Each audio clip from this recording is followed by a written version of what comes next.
Hi, welcome to the Olivers. We're reading The Night Before Christmas, and each year we'll read part of the story so that you can watch our family grow when the story's finished. Millie, sit up so everybody sees you. Oh, God bless you.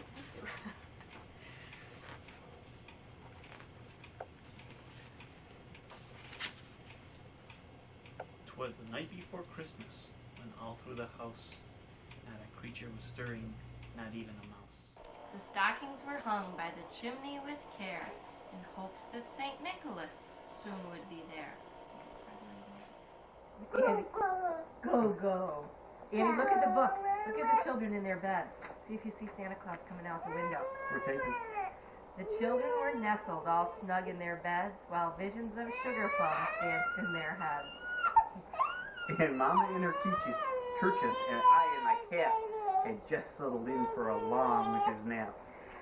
Out on the lawn there arose such a clatter, I sprang from my bed to see what was the matter.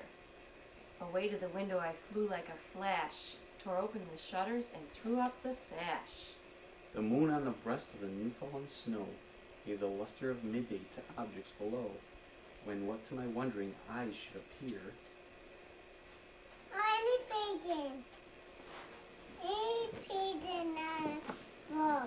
but a miniature sleigh and 8 tiny reindeer, with a little old driver so lively and quick, I knew in a moment it must be Saint Nick. More rapid than eagles his coursers they came, and he whistled and shouted and called them by name. Now Dasher, now Dancer, now Prancer, and Blitzen. Vixen. on Comet, on Cupid, on Donner, and Blitzen. To the top of the porch, to the top of the wall, now dash away, dash away, dash away, all. I'm going to turn the next look at the page. camera.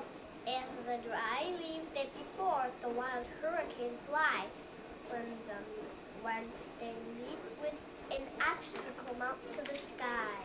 So up to the housetop the coursers they flew, with a sleigh full of toys and St. Nicholas too. And then in a twinkling I heard on the roof the prancing and pawing of each little hoof. As I drew in my head and was turning around,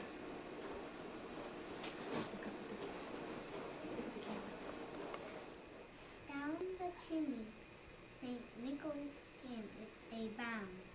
He was dressed all in fur from his head to his foot.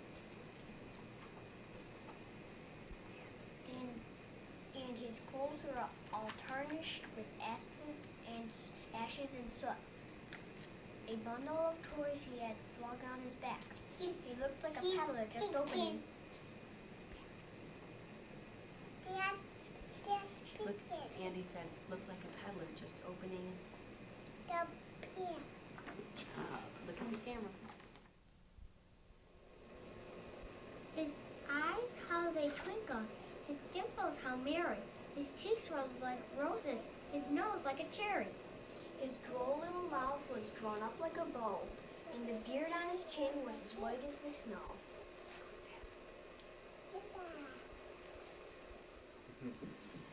The stump of a pipe he held tight in his teeth, and the smoke, it encircled his head like a wreath.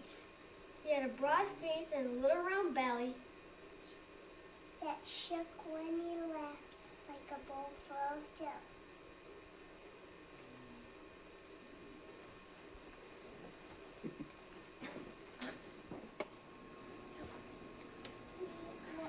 He was chubby and plump, a right jolly old elf. I laughed when I saw him, in spite of myself. A wink of his eye and a twist of his head soon gave me to know I had nothing to dread.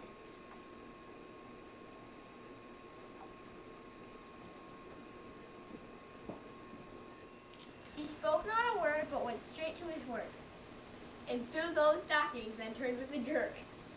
And laying his finger aside of his nose, And giving a nod, up the chimney he rose. he sprang to his sleigh, to his team gave a whistle. And away they all flew like the down of a Okay, Andy. But I heard him exclaim ere he drove out of sight. Happy Christmas to all, and to all a good night.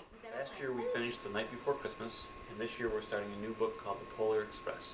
On Christmas Eve, many years ago, I lay quietly in my bed. I did not rustle the sheets.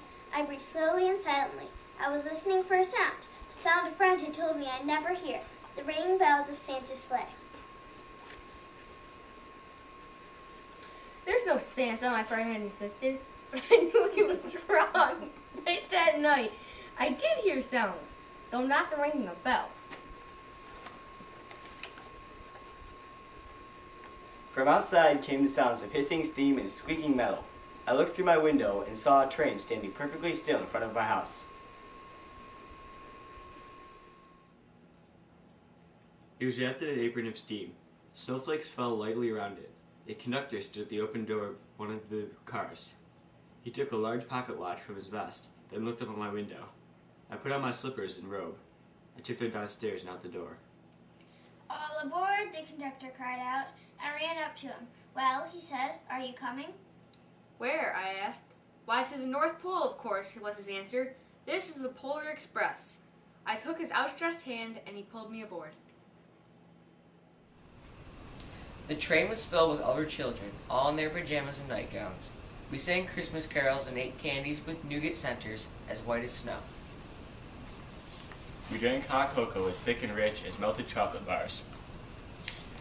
Outside, the lights of towns and villages flickered in the distance as the Polar Express raced northward. Okay. Soon there were no more lights to be seen. We traveled through cold, dark forests where lean wolves roamed and white-tailed rabbits hid from our train as it thundered through the quiet wilderness. We climbed mountains so high it seemed as if we would scrape the moon, but the Polar Express never slowed down.